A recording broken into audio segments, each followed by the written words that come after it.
మీరు ఇంజనీరింగ్ చేశారా? జాబ్స్ కోసం సెర్చ్ చేస్తున్నారా? 3600 మందికి పైగా స్టూడెంట్స్ కి జాబ్స్ వచ్చేలా చేసిన code Gyan 100 days software course లో జాయిన్ అవ్వండి. మీ కెరియర్ ని బిల్డ్ చేసుకోండి.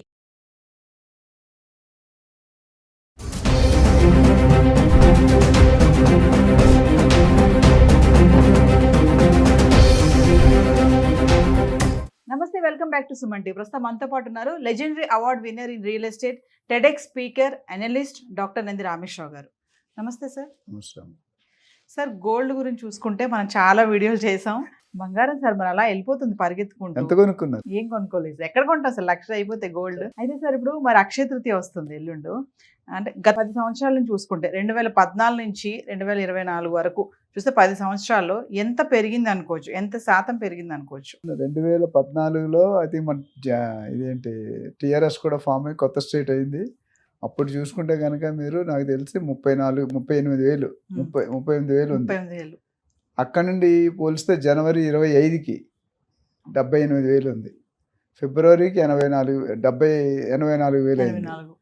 మార్చికి వచ్చేసరికి 84,000 అయింది. ఇప్పుడు 98,000 ఉంది.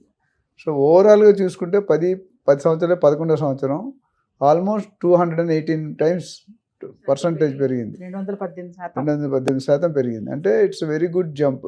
ఐ థింక్ ఈ ఏప్రిల్లో నువ్వు చూసుకుంటే కనుక జనవరి 2025లో ప్లస్ ఇప్పుడు ఏప్రిల్లో యాజ్ ఆఫ్ టుడే 28లో ఆల్మోస్ట్ 31% జంప్ 4 months లో 2025లో. అంటే ఓవరాల్గా అంత అయితే ఓవరాల్ 10 నెలలు అంటే 120 నెలలు 10 సంవత్సరాలు అంటే 121 monthsలో ఎంత పెరిగిందో దాంట్లో లెక్కేసుకోండి. Just 31% two high.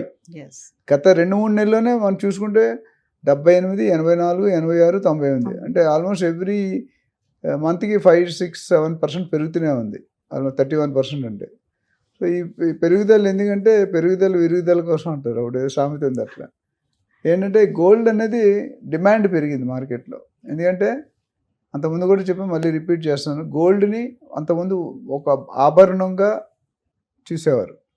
ఇప్పుడు గోల్డ్ని ఒక స్థిరాస్తి రియల్ ఎస్టేట్ ఎట్లా ఇన్వెస్ట్మెంట్గా చూస్తున్నారు. అందుకని గోల్డ్ చాలా ప్రాముఖ్యత పెరుగుతుంది. యుద్ధాలు అయినప్పుడు ఏమవుతుందంటే యుక్రెయిన్, ఇజ్రాయెల్, ఇరాక్, రష్యా యుద్ధాలు అయినప్పుడు ఏమవుతుంది, ఇన్కమ్ రాదు. ఎవరికి కంట్రీస్కి ఇన్కమ్ రాదు. కొన్ని కంట్రీస్ ఓన్లీ టూరిజం అనేది బతుకుతాయి. అప్పుడు ఏమవుతుంది, టూరిజం డబ్బులు రానప్పుడు యుద్ధాలు అయితే ఎవరు వెళ్తారు? ఇప్పుడు పాకిస్తాన్, ఇండియా కూడా మొదలైపోయింది చూసుకుంటే. సో అప్పుడు ఏమవుతుందంటే వాళ్ళకున్న సెంట్రల్ రిజర్వ్స్ అంటారు, నిధులు. ప్రతి కంట్రీ కూడా కొన్ని నిధులు ఉంటాయి. ఆ నిధుల్లో కొన్ని రిలీజ్ చేస్తారు. 1000 టన్నులు, 2000 టన్నులు, 3000 టన్నులు. ఆ రిలీజ్ చేసినప్పుడు రేటు కొద్ది తక్కువ పడుతుంది. మొన్న కూడా మీరు చూసుకుంటే 1,03,000, 1,04,000 దాకా వెళ్ళింది, మళ్ళీ తగ్గింది. సో ఇది కొద్దిగా మారుతుంటుంది సిచ్యువేషన్. 24 క్యారెట్ మనం మాట్లాడుకుంటున్నాం. సో ఓవరాల్గా చూసుకుంటే పసిడి పచ్చదనం అని చెప్పా. ఆడవాళ్ళకి ముఖ్యంగా ఇండియాలో టన్నులు గోల్డ్ సంవత్సరానికి, టన్నులు, కేజీలు కాదు, ఆ టన్నులు కన్జ్యూమ్ చేసి మనమే ఎక్కువ. ఎందుకంటే మనకున్నంత ట్రెడిషన్ ఇంకెక్కడ వరల్డ్లోనే ఎక్కడ ఉండదు. అంటే మనం గోల్డ్ పెళ్ళికి వెళ్ళామంటే ఒక కేజీ బంగారం, 1 కేజీ బంగారం లేకుండా ఇల్లు కదలం. కొంతమంది గోల్డ్ మేళ అయితే చూస్తారు, రియల్ ఎస్టేట్ 3 కేజీలు 4 కేజీలు గోల్డ్స్ ఉంటాయి. సో ఇక్కడ ఓవరాల్ ఏంటంటే గోల్డ్కి ఎప్పుడు కూడా ఇన్వెస్ట్మెంట్గా ఒక రూపం, ఒక ఇప్పుడు ఎక్కువ ఇన్వెస్ట్మెంట్గా కేటగిరైజ్ చేశారు. అంతకుముందు ఏంటంటే వాడుకునే వస్తువులు అది బిస్కెట్ అని ఉండేది. దాంతోపాటు నిలవలు అంటే స్టాక్ మార్కెట్ నమ్మకం లేదు. రియల్ ఎస్టేట్ అప్పుడప్పుడు కొద్దిగా స్లో ఉంటుంది, అప్పుడప్పుడు ఫాస్ట్ ఉంటుంది. లాస్ ఉండకపోయినా స్టాక్ మార్కెట్ అన్నిటికంటే ఇన్వెస్ట్మెంట్ రకాలు ఏమైనా మ్యూచువల్ ఫండ్స్ ఉన్నాయి, గోల్డ్ బాండ్స్ ఉన్నాయి, పీపీఎఫ్ ఉంది, ఎన్పిఎస్ ఉంది, అట్లానే సావరెన్ బాండ్స్ ఉంటాయి, స్టాక్ మార్కెట్ ఉంది, గోల్డ్ మార్కెట్ ఉంది, రియల్ ఎస్టేట్ మార్కెట్ ఉంది. ఇవన్నిట్లో ఇప్పుడు చూసుకుంటే స్థిరంగా ఉన్నవి ఈ రెండే. రియల్ ఎస్టేట్లో మీకు ఎప్పుడు తగ్గదు. గోల్డ్లో ఇంత జంప్ ఇప్పుడు మాత్రం జంప్ వచ్చింది. ఇంత జంప్ రాదు, బట్ బాగా వచ్చింది అన్నది కొనడం ఎక్కువైంది. ఇప్పుడు దాంతో అక్షయ తృతీయ అనేది సెంటిమెంట్. మన ఇండియన్స్ కానీ ఎస్పెషల్లీ సౌత్ ఇండియన్స్, ఆంధ్ర, తెలంగాణలో అయితే టెంప్ట్ అవుతారు. అంటే ఎమోషనల్ ఫీలింగ్ అంట. ఆ రోజు బంగారం కొనుక్కొని తెచ్చుకుంటే మన లైఫ్ ఇంకా బాగుంటుంది, బంగారం వస్తూనే ఉంటుంది. ఒక ఎంతవరకు కరెక్ట్ రాకంటే కొంతమంది కాంట్రడిక్షన్ చెప్తారు. చాగంటి కోటేశ్వరరావు గారు ఎందుకు కొనాలని అడిగారు. వాళ్ళు కొంతమంది సో సెంటిమెంట్ ఈ సెంటిమెంట్. మెజారిటీ సెంటిమెంట్ అంటే ఆ రోజు 1 గ్రామ్ డబ్బులు లేని వాళ్ళు 1 గ్రామ్ అయినా కొను. ఇప్పుడు 1 గ్రామ్ కొనుక్కోవాలంటే 10,000 తక్కువ ఉంటుంది. మేము 25 years బ్యాక్ వెళ్తే మేము 500 రూపాయలు, 1000 రూపాయలు ఉండేది. ఇప్పుడు 10,000 అయింది. అంటే 10,000 అంటే ఇట్స్ నాట్ దట్ ఈజీ. అంతమంది 10,000 పెడితే తులం వచ్చేస్తుంది. ఇప్పుడు 10,000 పెడితే ఏమీ రావట్లేదు. ఆ 1 గ్రామ్లో కూడా మళ్ళీ దానికి మేకింగ్ ఛార్జీలు, వేస్టేజ్. 1 గ్రామ్ లక్ష్మీ కాయిన్స్ అమ్ముతారు, లక్ష్మీదేవి కాయిన్స్.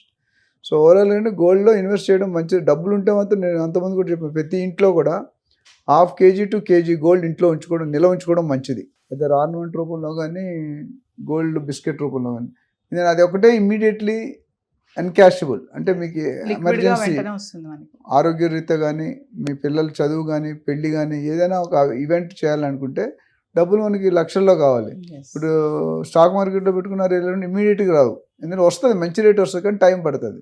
ఇక్కడ అలా కాదు, నెక్స్ట్ మీరు ఇచ్చిన మరుక్షణం వచ్చేస్తుంది. కొంతమంది లోన్ తీసుకుంటారు, కొంతమంది డైరెక్ట్ అమ్మేస్తారు. ఏది చేసుకున్నా ఇమీడియట్. గోల్డ్ లోన్ కూడా పెద్ద టైం ఉండదు, గోల్డ్ ఇస్తారు, మీ ఫామ్ రాసి ఇంత ఇంట్రెస్ట్ పెట్టి తీసుకుంటారు. ఇప్పుడు చాలా స్పీడ్గా చేశారు ప్రాసెస్. ఒకే రోజు అంటే చెక్కింగ్ అన్నీ అక్కడ మిషన్లో అప్పుడు అయిపోతుంది. మీరు ఇచ్చిన పర్సంటేజ్ ఎంత ఉంది, ప్యూరిటీ ఎంత ఉంది Yes. చూసుకొని మీకు చేస్తారు. So it's a good sign. But stable ఉంటుందా లేదన్నా we have to wait and watch. మరి అక్షయ తృతీయ వస్తుంది కదా సార్, మరి ఆ రోజుకి తగ్గుతుంది అంటారా మళ్ళీ పెరుగుతుంది డెఫినెట్గా పెరుగుతుందండి. ఎందుకంటే ఆ రోజు మీకు ఇష్టం ఉన్నా లేకపోయినా కొనుక్కోవాలి, కొనుక్కోవాలి. సెంటిమెంట్ కంపల్సరీ కొను. మళ్ళీ దాని తర్వాత మళ్ళీ కొద్దిగా తగ్గే అవకాశం ఉంది. ఎప్పుడు ఎండ్ ఉంటే అప్పుడే ఇల్లు సక్క పెట్టుకోవాలంటారు కదా. ఇప్పుడు పరిస్థితి వచ్చింది అక్షయ తృతీయ అంటే అందరూ కొనుక్కుంటారు. డబ్బులు ఉన్నోళ్ళు, డబ్బులు ఉన్న రిక్షా డ్రైవర్ నుండి బడా బిజినెస్ మెన్షన్ మ్యాట్ లాగా కొనుక్కునే ఆనవాయితీ ఉంది. దానివల్ల డెఫినెట్గా బిజినెస్లో కొద్దిగా అడ్వాంటేజ్ తీసుకునే అవకాశాలు ఉన్నాయి. అంటే 2014 నుంచి ఇప్పుడు చూసుకుంటే 10 సంవత్సరాల్లో 218% పెరిగింది సార్ బంగారం. మళ్ళీ ఈ ఒక్క సంవత్సరంలోని 4 నెలల్లో 31%. 31. అంటే ఇది మళ్ళీ 1,00,000 దాటింది, మళ్ళీ కొంచెం డౌన్ అయింది. ఇది టెంపరీ అండి. అంటే ఒకసారి కంటిన్యూ పెంచితే జనాలు భరించలేరు కాబట్టి మన వేవ్ లెంత్ ఉంటుంది కదా, మన ఈసీజీ సెట్లో Yes, కంటిన్యూ ఇలా ఉంటే పోతాడు మనిషి. yes. ఇక్కడ కూడా బంగారం కూడా అంతే. ఈసీజీ ఎలా అయితే మారుతుంది, వేవ్ లెంత్ ఉంటుంది ఫిజిక్స్, ఇట్లా కిందకో సగం పైకో సగం వేవ్స్ లాగా. అంటే ఇన్వెస్ట్మెంట్ పర్పస్ ఈ టైంలో మంచిదే అంటారు అసలు బంగారం పైన ఇన్వెస్ట్మెంట్ చేయడం డెఫినెట్గా అనేది? మంచిది. ఎందుకంటే రాను దానిలో ఎక్కువ తగ్గే కంటే పెరిగే సూచనలు ఎక్కువ కనిపిస్తున్నాయి. ఎందుకంటే scarcity, demand for gold has increase in all levels. Yes.